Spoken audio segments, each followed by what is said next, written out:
Hey everyone, and welcome to the Deep Dive. Great to be here. So ever poured a glass of wine and, really thought about how it got there? Beyond just the shop shelf, you mean? Exactly. Today we're diving into something that might just change how you see that bottle.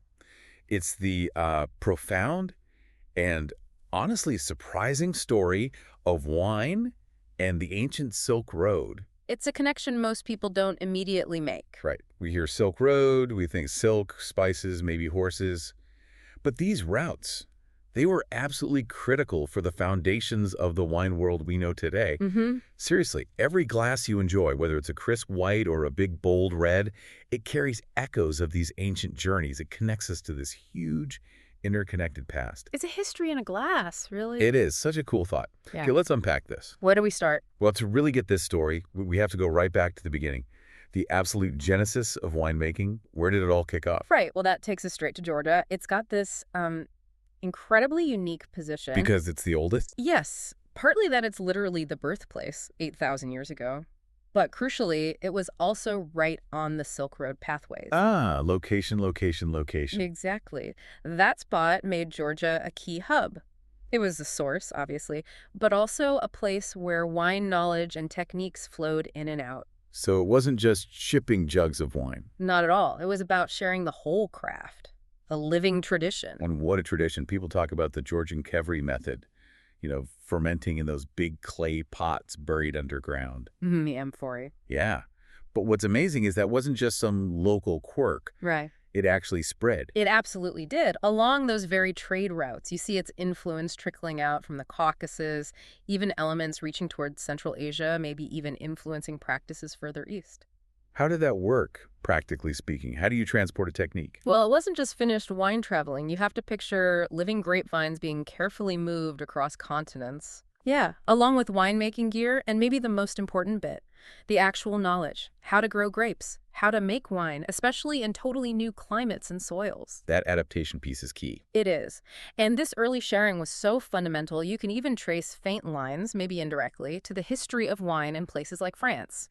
Techniques and grape varieties migrating westward over centuries through various trade links. Okay, so looking back at Georgia's role in this whole ancient wine culture, what stands out to you as its biggest, maybe most surprising legacy for us today? Well, the Kevri is iconic, obviously, but beyond that, Yeah. it's the sheer diversity they preserved. Over 500 native grape types, many still around. Incredible. And they set up early trade rules, quality standards, but the really surprising thing for me, how early wine became a kind of diplomatic currency. Emblematic currency. Yeah, lifting it beyond just something to trade or drink. That had huge, long-lasting effects across different cultures. Okay, that's a perfect segue.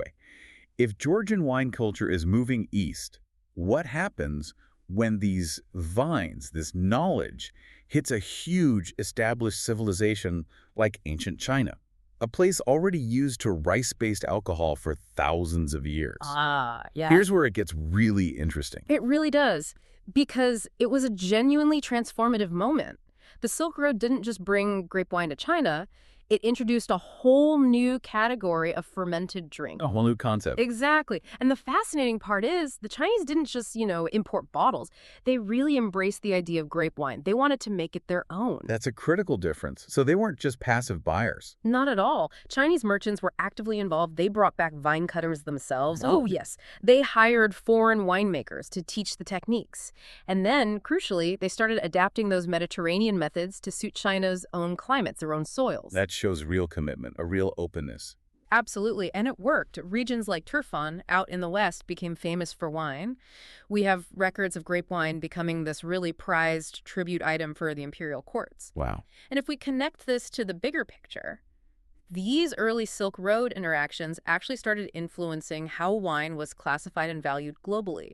Things like regional quality standards, the seeds of appellation systems we use today. You can see early versions developing because of this trade. So China's early wine story, thanks to the Silk Road, is really dynamic. It's about bringing in Vitis vinifera, adapting Western fermentation, creating unique Chinese Western hybrid methods, and weeding wine right into court life and diplomacy. Precisely. It was true integration. But, none of this happens in a vacuum. We talk about regions, but what about the people actually doing the traveling, the trading? The merchants. Exactly. Let's focus on them for a bit, particularly the Sogdians from what's now Uzbekistan. They were known as amazing wine traders, right? What made them so good at it? The Sogdians were masters.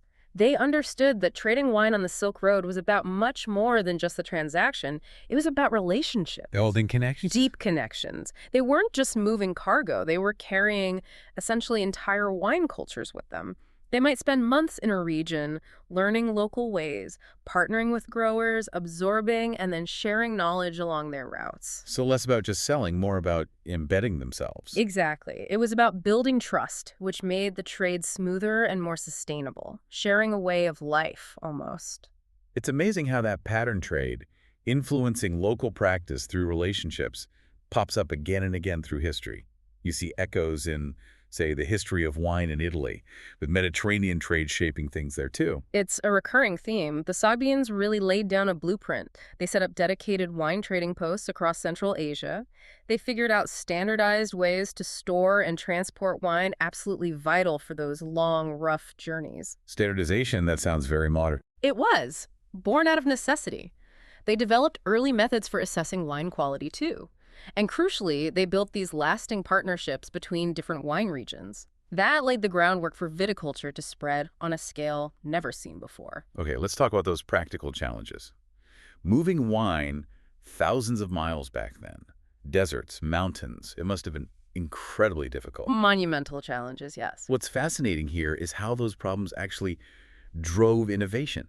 They had to find solutions. Absolutely. Necessity is the mother of invention, right?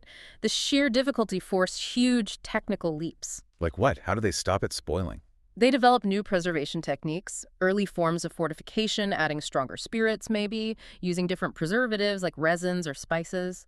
They also figured out the best shapes and sizes for transport vessels influencing pottery, even glassmaking across Eurasia. Standardized containers again. Yes, driven by trade needs.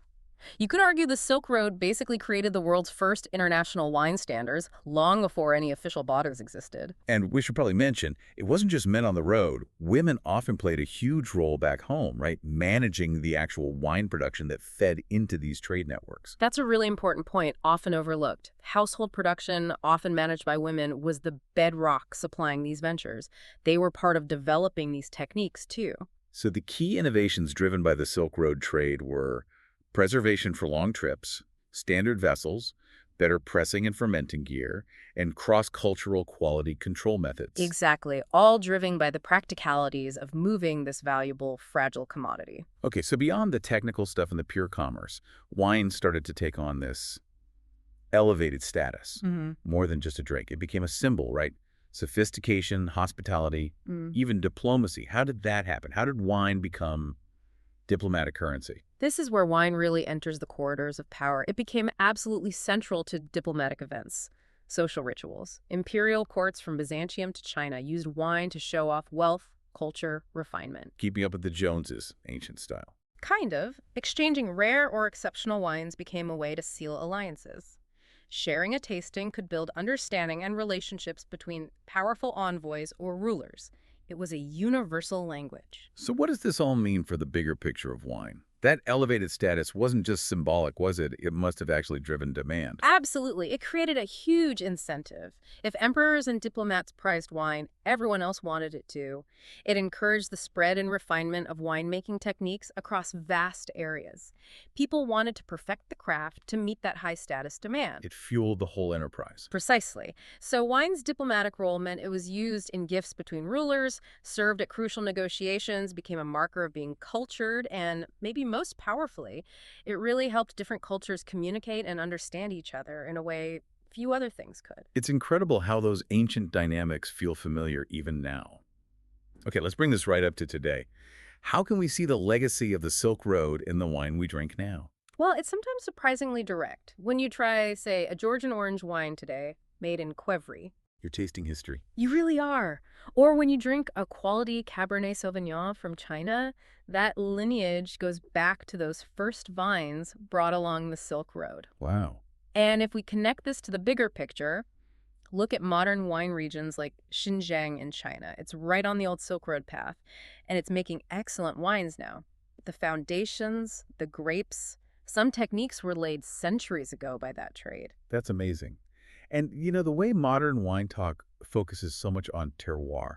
That sense of place. Yeah, the soil, the climate, the uniqueness, Mhm. and quality standards, the stories behind the bottles. It feels like it echoes what those Silk Road merchants understood. They knew wine wasn't just fermented juice. It carried its origin with it. They absolutely did. They might not have used the word terroir, but they understood the concept. It reinforces that idea. Wine's journey from the vine to your glass still carries culture, history, place, not just flavor. It's like a liquid history. Yeah. Always changing, but with those deep, ancient roots. Couldn't put it better myself. So the next time you pour a glass, maybe pause and think about that incredible journey. Definitely worth contemplating. This whole deep dive, it really shows those Silk Road merchants weren't just business people, they were cultural connectors, weren't they? Pioneers, really. Yeah, pioneers, linking whole civilizations through a shared love of grapes. And that legacy, how the Silk Road shaped wine trading and spread grapes, it's still shaping our wine world right now. It truly is. And maybe here's a final thought for everyone listening. Go on. The next time you actually uncork a bottle, just remember, you're taking part in this immense tradition. It stretches back thousands of years. You're connected, in a way, to those merchants, those emperors, all those people who traveled impossible distances just to share the magic of wine. That's a powerful thought. And it's a tradition that still brings us together today, doesn't it? One glass at a time. Absolutely. Well, thank you for joining us on this deep dive. We hope you keep exploring, keep asking questions, one fascinating discovery at a time.